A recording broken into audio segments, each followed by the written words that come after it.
All right, ladies and gentlemen, so this video is all about how do you say a planet is weaker or stronger in the horoscope. Okay, so this is the question I'll be getting from many of my clients, actually, many of my well-wishers, many of my viewers of my YouTube channel. I keep getting this question again and again. And also they requested me to make a video on this. Okay, that's why I'm making the video. So basically, there are 4 rules you have to check. There are totally not 4 rules, I can say 5 rules, okay, to check whether the planet is weaker or stronger. First and foremost thing, I have made a video on friendship and enemy table.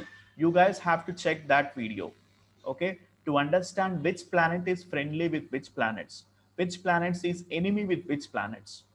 You have to keep that friendship and enemy table in front of you. And let's say if you take the planet like Mars is friendly with Sun, Moon, Jupiter, okay, and Mars is friendly with Ketu as well, okay. Let's say if Mars is placed in Scorpio or Aries, if Mars is placed in Sagittarius or Pisces, if Mars is placed in the Cancer or Leo, then we can come into a conclusion that Mars is positive in your birth chart because Mars is sitting in the friendly sign. Similar way, let's take Jupiter. Okay, Jupiter is exalted in Cancer zodiac sign and Jupiter is debilitated in the Capricorn zodiac sign. If Jupiter is situated in the Capricorn in your birth chart, then we can say that you are lacking the blessing of planet Jupiter. Jupiter is weaker in your birth chart will be coming into a conclusion. As soon as the planet goes into a debilitation state, forget about the aspects it is receiving. The planet has to give its negative effects on in your life. So that's how we'll be coming into a conclusion. The first rule number 1. And the rule number 2 is basically we have to check the planet's Ashtaka Varga score. There will be a table called as Ashtaka Varga score, and we have to check the planetary strength of each, what score the Ashtaka Varga is giving it. So we'll be giving the score of 36 until 36 points. So out of 36, if you are getting 27 points for each planet, then we can say that you have that blessing of that planet.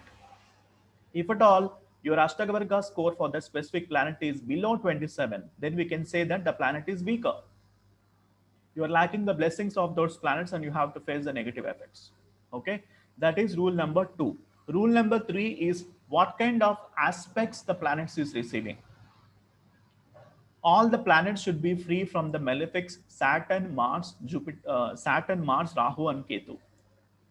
Saturn, Mars, Rahu, and Ketu are considered as malefic. Even the Sun, for that matter, Sun, Mars, Saturn, Rahu, and Ketu are considered as malefic planets.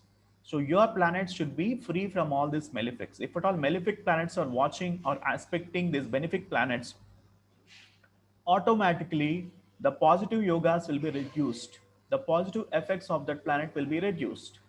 So that's how the score will go down as well. Okay, and also fourth rule is we have to check the Shadbhala score as well. How much the Shadbhala score is giving it to you. Out of 9 points, what is the ranking for Shadbhala we are giving for each planet? There are certain mathematical calculations. Based on that, we'll be calculating the Ashtaka Varga and Shadbhala. So that is purely technical anyway. I don't want to talk about it. And another rule you have to check is you have to compare the rule number 5. Okay, you have to compare the planetary alignment in your Lagna chart with respect to the Navamsha chart. Navamsha chart will be very next to your Lagna chart. I don't know whether you have seen it or not. The people who have booked the consultations, they might have received the Navamsha chart as well. So we have to check the planetary state of Lagna chart with respect to the Navamsha chart. How is the planetary strength? For example, the planet that is stronger in the Lagna chart, after going into Navamsha chart, what is the state? Is it became weaker? Is it sitting in the enemy sign? Is it receiving the malefic aspects? Is he gone into the debilitated state? All these things we have to analyze to come into a conclusion whether the planet is weaker. Just by checking the Lagna chart, we cannot come into a conclusion that the planet is weaker. We have to check the Navamsha chart, D9 chart as well. And also we have to check the D10 chart as well. D10 chart talks about your profession, your social status, your business dealings. All those things can be seen from the D10 chart. So D10 chart also has to be analyzed. If at all you ask me about the property matters, I have to check your D4 chart. If at all you talk about the relationships, I have to check your D7 chart. Okay. And also if you talk about the wealth, I have to check your wealth chart, that is D2 chart. That is how we have to analyze the planetary strength, by analyzing from all these charts. For the people whosoever come for the consultation, I'll be checking the planetary strength from at least 200 ways. There are 200 ways, 200 principles which Sage Parashara and Sage Bhrigu has been given in their sacred texts of astrology. All those rules, all those principles has to apply to give the, while coming to the final prediction. There are very less astrologers. You will find the astrologers who are very rare, who will be checking all these principles carefully in your birth chart. I utilize at least 2 days of time checking my client's birth chart. That much of care and attention I'll be taking on my clients.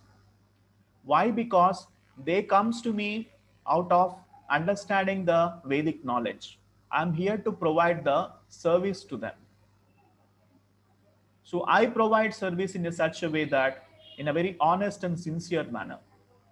And I don't step back in telling them this is wrong, this is weaker in your birth chart, this is stronger in your birth chart, these are the positive yogas in your birth chart, these are the negative yogas in your birth chart, these are the areas of things which you need to concentrate, these are the areas of things where in which you can gain the wealth, these are the areas where in which you'll be getting the rewards and recognitions.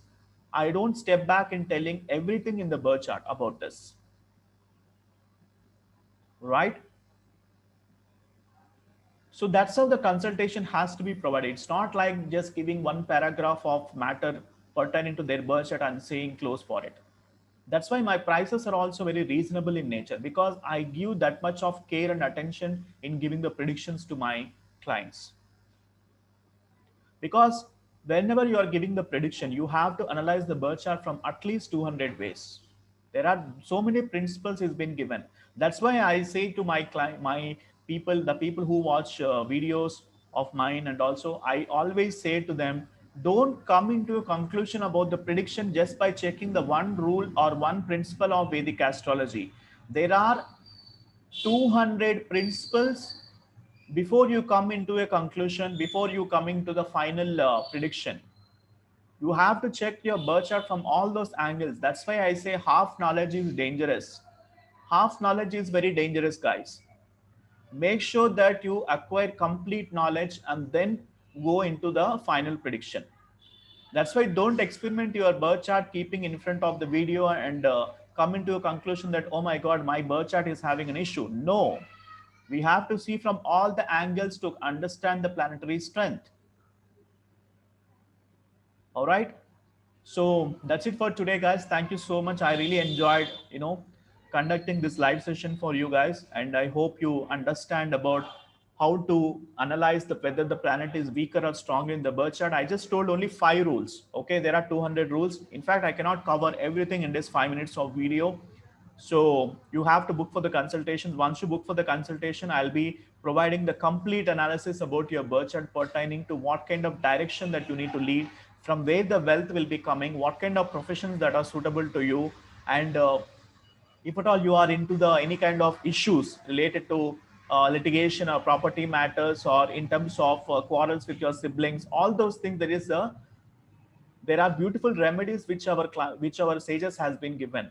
I'll be providing the beautiful remedies also in terms of how you can able to come out of those issues as well. There are simple remedies which you can able to implement on your own. You don't need to pay 50,000 to 1 lakh for other Vedic pundits and waste all your money. All right.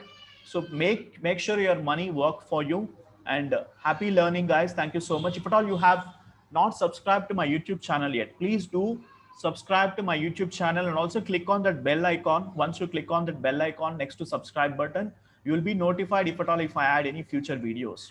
Okay. And do share this video with your friends and family members, if at all whomsoever you love, so that they can also learn the Vedic knowledge. They also learn the Vedic astrology. All right. So that is the greatest gift you can able to give it to your family and friends. All right.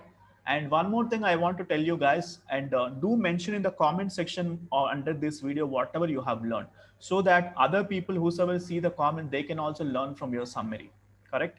So do mention in the comment section, and have a nice day, guys. Stay tuned, and God bless you. Bye for now.